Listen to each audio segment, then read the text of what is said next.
Hello, Reddit. I recently lost my husband and our ex-adoptive daughter showed up at the funeral to throw a tantrum, so I said and did some things that I'm gonna talk about in a while. But before that, let me give you guys some context about our family, so you guys are able to make a judgment. I, 47F, and my husband, 47M, had been together since we were in high school. We got married when I was 21 and at 25, we decided to start trying for a baby. Unfortunately, as it turned out, both of us were struggling with infertility issues and after almost 2 years of trying, we decided to adopt. We could have tried IVF, but we decided to adopt it on purpose because we wanted to do something good for the world. And we decided to adopt through the foster care system because we knew that there are many abandoned kids who could do so much better in life if they had the right kind of care and attention. That's how we first met Elena, our daughter. She was 4 years old when we started fostering her since she had ended up in the first case system because her biological parents were addicts and she did not have any other family members willing to take her in. At 5 years of age, she was legally adopted by us after 1 year of fostering her, since her birth parents decided to give up their rights because they didn't think that they would ever be up to the task of raising a daughter and believed that she would be better off with us. We had a closed adoption, which meant that they wouldn't have any contact with Elena after she was adopted by us and they honored that agreement until she turned 18. I still find it hard to talk about, but when she turned 18, they decided to reach out to her and asked her to come stay with them because they had finally cleaned up their act and really wanted her to give them a chance. And even though my husband and I had been her parents for most of her life, she decided to abandon us so she could stay with her biological parents. All of this had happened behind our back and by the time she had made the decision of leaving us, it was too late for us to fix it. Besides, I had kind of figured out exactly why she wanted to be with her biological parents and not us. It was because they were loaded and we were not. There's just no other way to say it. I guess they had genuinely turned their lives around and had gone from being addicts who couldn't even afford rent, to a really influential business family. From what I know, Elena also had 2 biological siblings, a brother who was 6 years younger than her and a sister who was 8 years younger. It's great that they had turned their lives around, but it did not prove to be so great for us because Elena decided to choose them over us and it really broke our hearts. I don't think either of us was ever able to move on from that, neither my husband nor I. We just made our peace with it, but that's just because we had to. We had no other option. Elena was 18 when she left, a legal adult, so we couldn't try to bring her back. So we just had to let her go. But then, the more we thought about it, the less surprising it seemed because right from when she was really young, Elena had always been quite materialistic. It wasn't really a thing when she was too young, but by the time she hit middle school, we could see that she liked the good things in life. And we didn't have a problem with it. My husband and I, luckily, have never struggled with money and have had a comfortable life. But as she grew older, her demands grew more outrageous, and we had to start trying to discipline her because her expectations were really unrealistic. We were comfortable, yes, but we were not the kind of family who could just take time off from work whenever we wanted to just to go on vacation. We know the kind of family who could afford long trips to exotic locations or the kind of parents who could give her an exorbitant amount of pocket money so she could blow it all on clubs and parties. By the time she was 16, we were already having a lot of trouble dealing with her and were at our wits' end to keep her under control because we didn't want her to become irresponsible and careless. But that's the way she was going and then, the situation got worse, when around her 18th birthday, she was contacted by her parents and they decided to write her an email telling her everything about themselves. A few years after she had been given up for adoption, they decided to clean up their act because it was a wake-up call for them, the fact that they literally had to give up their baby because they couldn't take care of her. Their families had cut them off, so their friends and a couple of well-wishers arranged for them to start again. It was really difficult for them in the beginning because they were not exactly ideal candidates for any job, but they managed to turn it around. By the time they were pregnant with their second child, both of them had stable jobs and a decent income. And around the time that their third child was on the way, they had started their own business, dealing in kitchen supplies. With time, they just kept growing and finally, 14 years after they had given her up for adoption, they decided to reach out to her on her 18th birthday to tell her that they wanted her back in their lives and give their family a shot again. They had thought about it a lot and were not sure if it would be the right move to make because they didn't want to disrupt her life as it was. They also had to think about the fact that theirs was a closed adoption and they were legally not allowed to get in touch with her without her consent, unless she tried to seek them out and reach out to them first. But they couldn't wait for that to happen, so they had to pull a lot of strings to find out more about Elena, just so they could speak to her. The sad part was that instead of telling us about the email, Elena decided to start meeting them behind our backs and began to build a relationship with her biological parents without us knowing. That's how she was able to find out how rich they were, and 4 months after her birthday, she decided that she was going to move in with them and try to become a part of their family. I still remember it as clear as if it was yesterday, the day that she decided to tell me and my husband that she had made up her mind, that she was going to go back to her birth family and give them a chance. I distinctly remember how shocked we were when she made us read that email she had been sent by them on her birthday, because we had never seen this coming, and she had completely chosen to ignore our shock and disappointment and told us that she had been spending a lot of time with them, while she had been telling us that she was going out with her friends. And she had realized that they were a better fit for her than we were, and there was a reason that she had been originally born into their family and not ours, so now she would like to fix that. She told us never to contact her again because she wanted to give this a real shot, and she wouldn't be able to if we kept trying to get in touch with her. She wanted to completely move on from her past and start a new life with her actual parents, and within the next couple of days, she had packed up her things and was gone. We didn't think about any legal recourse because it was pointless, even though we could have done something about the fact that Elena's whereabouts had been revealed to her birth parents without consent. The bottom line was that she was gone now and we couldn't do anything about it. It was not until later on that we stalked her on social media, spoke to a couple of her old friends, and then we found out that her birth family was extremely rich, and that's why she was with them right now. She was living the life that we had denied her in the name of discipline. She was partying every weekend, going off on trips with her close friends, and just doing every irresponsible thing that we didn't think was good for her. That was when we realized that we had pretty much just wasted 14 years of our life, raising Elena and trying to do our best as parents, when in reality, she was more interested in having money than us. It was really hurtful, but it was the truth, so we eventually had to come to terms with it. Almost 8 years have passed since then, and it was really hard for us, but we managed to make our peace with it and move on with our lives. That doesn't mean that we didn't miss her anymore all of a sudden, but we just knew that she didn't want us in our lives, and after what she had done, I think it was for the best that we stopped wishing for her to come back as well, because things could never be fixed after this. And then, 3 years ago, my husband was diagnosed with liver cancer. I tried my best to help him survive, but unfortunately, after a while, the treatment stopped proving to be effective, and about a week ago, we lost him. Everyone knew him, knew that he had been suffering, and I find it unlikely that Elena had absolutely no idea, because she was in touch with a couple of friends from school and they definitely knew about my husband's disease, since their parents, and sometimes even her old friends, had reached out to me to offer condolences and support. So I knew that Elena must have found out, but didn't bother to contact us, which was quite disappointing, but thankfully, I didn't have enough time to worry about it at the time. Anyway, a couple of days after he passed away, we organized his funeral, and finally, Elena showed up after 8 long years. Sadly enough, it was not for the purpose that you guys think. She was only here to demand her share of the inheritance and not to pay her last respects. I was surprised that she had even shown up, but my husband had thought about it. He had even planned for this particular scenario and had left her a letter. I will get to the contents of the letter in a while, but before that, I need to tell you guys exactly how she showed up at the funeral so you guys know how inappropriate and outrageous it was. She was wearing all black and stuff. That was not the problem. The problem was that she had brought along a lawyer with her to fight with me at the funeral because she thought that I was going to keep my husband's money and property for myself. When she came to talk to me and offered her condolences, I told her that I would speak to her later because I knew that she was building up to something, but she told me that she had to discuss it with me right then. When I tried to explain to her that I was busy, she started throwing a tantrum, saying that she knew this was a tactic to distract her from the fact that there was going to be an inheritance, and the least that I could do for her at this point was at least include her in whatever my husband had left behind. She was being really loud and annoying, so I decided to hand her that letter right then and there because that's what it had been left for. Now, coming to the contents of the letter, my husband had had the foresight to know that Elena would probably try to pull something like this off. So in the letter that he had left, he had made it very clear that in his will, he had left every single penny to me and all his property was going to be left to me as well. And he hadn't mentioned any names, but he had said that anybody who had not been involved in his life in the past couple of years after he fell sick, they had no right to demand anything at all and he owed them absolutely nothing. She made her lawyer read that as well, and he did not look happy since in addition to his will, this letter in his own handwriting also reinforced everything that has been decided in his official will, and I was pretty satisfied with their immediate reaction. You see, 8 years had passed since Elena had left us to be with her family, and a lot had changed in those years. My husband and I had taken over a branch of his uncle's business when he decided to expand and start something in our city as well. So we were handling that and it was quite profitable, so we had made a lot of money. Granted, we had spent quite a lot of money on his treatment as well, but even then, we were left with quite a lot. Our lifestyle had improved quite a lot in the past couple of years and we had been living well.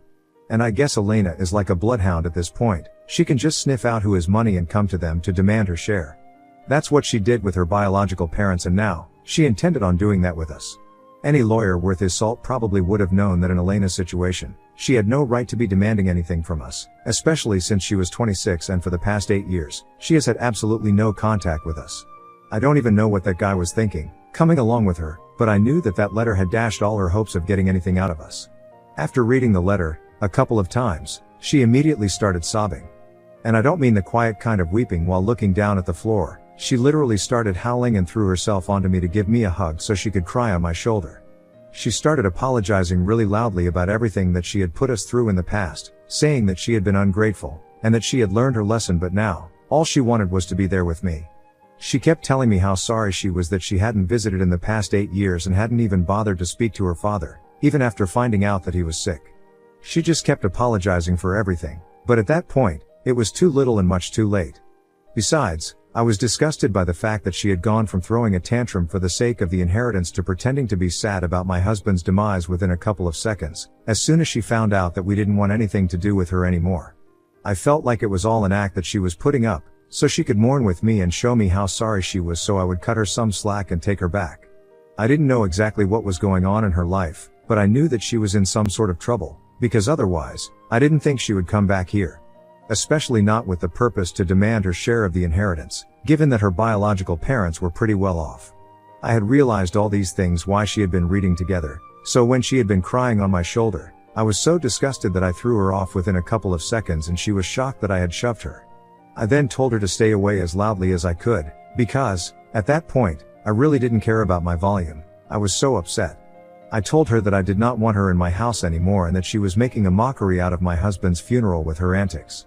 I told her that this was not the place or the time for her to be putting up a show and that I wanted her to leave. She made the mistake of trying to tell me that she was here as family, so I literally laughed out loud, and I told her that families are usually formed by either relation of blood or by relations of love. And she had never been related to us by blood, but in the beginning, we had at least loved each other like a family does. But 8 years ago, when she left to stay with her biological family and abandoned us because we were not as well off as them, she cleared that misconception for us as well. So no, she was not our family at all and I wanted her to go away. After I yelled at her, she finally left and people started trying to comfort me because I was obviously very upset. For the rest of the day, I just got the funeral over with and then, I was too emotionally and physically exhausted to think anything else so I just crashed. Then, when I woke up the next morning, I saw that I had several messages from an unrecognized phone number, and I'm assuming it was Elena. How she had been able to find my contact, I don't know, but anyway, I was right about her going through a tough spot. Apparently, after living with her biological family for 4 years, things started changing. They had been quite supportive of her lifestyle in the beginning, but after that, they started getting annoyed with her for spending way too much money. And she, like a fool, refused to change her ways, and even though she did get a job to keep them from complaining about how she was depending on them too much, she didn't really take it seriously and blew all her money on maintaining her extravagant lifestyle.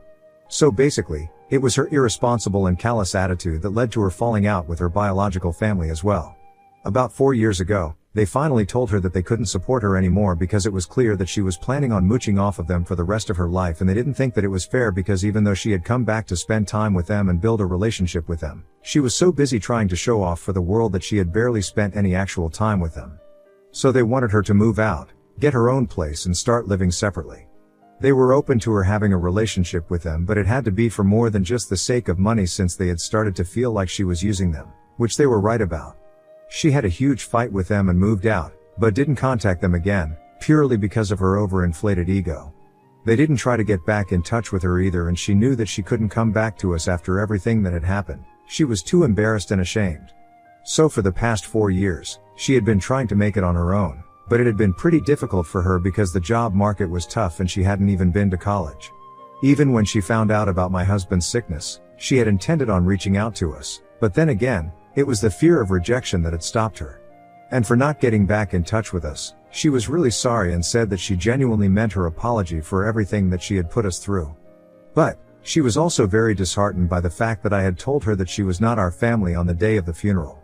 She told me that the lawyer that she had come with was actually one of her friends and he had suggested that he come along with her, so he could at least try to reason with me before they tried to contest the will because she was sure that she wouldn't have received anything after everything that had happened. However, now, after she had spoken to me and been there for her dad's funeral, she didn't want any part of the inheritance anymore, but she just wanted me to forgive her and take back what I said about her not being my family. She also told me that the only reason she had even come by to demand part of the inheritance was because she actually wanted to put that money to good use and go to college, so she could get a degree and do something better with her life instead of the disappointing jobs that she had to stick to right now, simply because she didn't have any other option. But I really don't feel like forgiving her right now, and yet, I feel like I would be a pretty bad person if I didn't.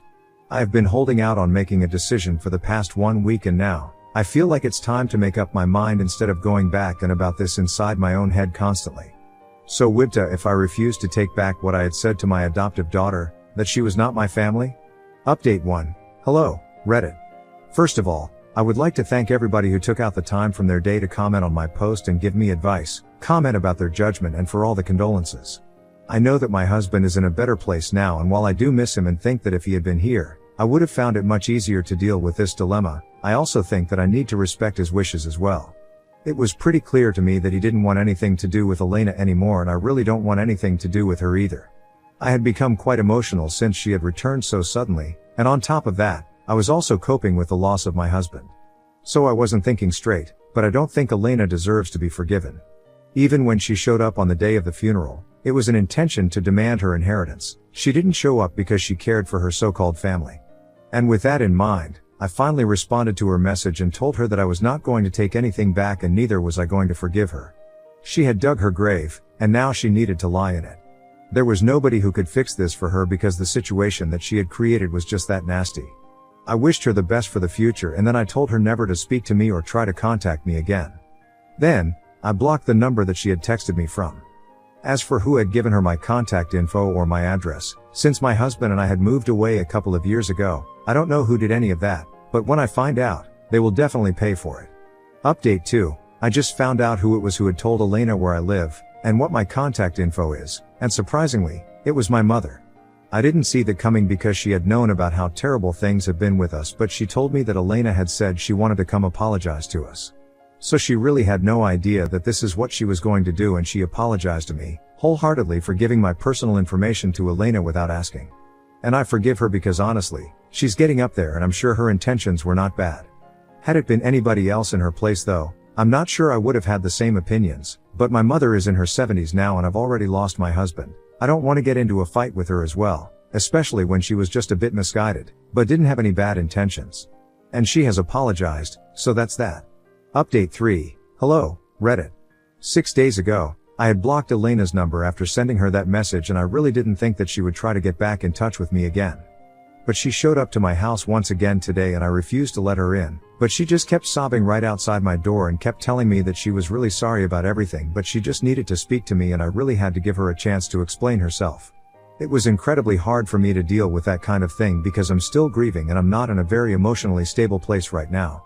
So I kept telling her to leave, that I couldn't deal with this at the moment, and that I really needed some space, but she refused to go and kept telling me that she really needed to talk to me. I would have called the cops under normal circumstances, but she was sobbing so hard that I couldn't find it in me to do it. It might sound strange, but even though she is a grown woman now, all I could hear was that little kid whom we had brought home who would cry at almost everything. So, I ended up opening the door to let her in. It took a few minutes to compose herself, but once she did, she immediately started apologizing to me for everything once again. So I had to cut her off, and I told her that the only reason I had brought her in so she could stop crying, and I could tell her that was not enough place to process or accept her apology right now. A lot has happened and everything has changed, so accepting her back into my life is not gonna be a piece of cake. And she needed to realize that whatever had happened in the past 8 years, I couldn't just forget it because she had apologized for it. So she really needed to give me my space, especially when I was already dealing with something so big right now, the loss of my husband. That man was the love of my life and he's gone now, and I need to cope with my emotions regarding that first, and only then can I even think about her.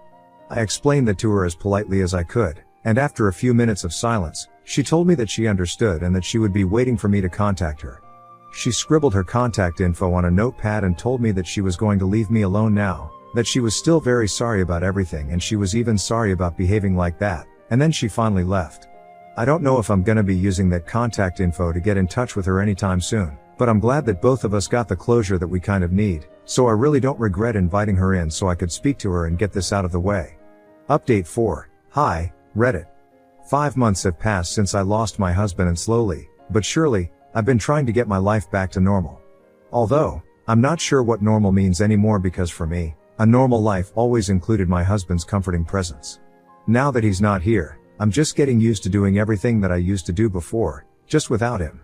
It's nice that I have my work, his uncle's business, to handle here since he and I used to work together. I have to do it all on my own now, so at least that keeps me occupied. The rest of the time I try to fill it by keeping in touch with my family and friends, but most of the time, I just stick to television and books. It hasn't been easy, but I'm getting used to it now. Now, the million-dollar question, did I reach out to Elena? Or did she reach out to me? Well, for better or for worse, I haven't reached out to her yet, and she has respected whatever I had said to her during our last waiting and hasn't reached out to me either. So we are sticking to our no contact agreement at the moment. Maybe someday in the future, we will be able to figure it out and I'll be able to forgive her, but right now, I'm not in the place to do that, and that's okay. I just want to focus on my own life.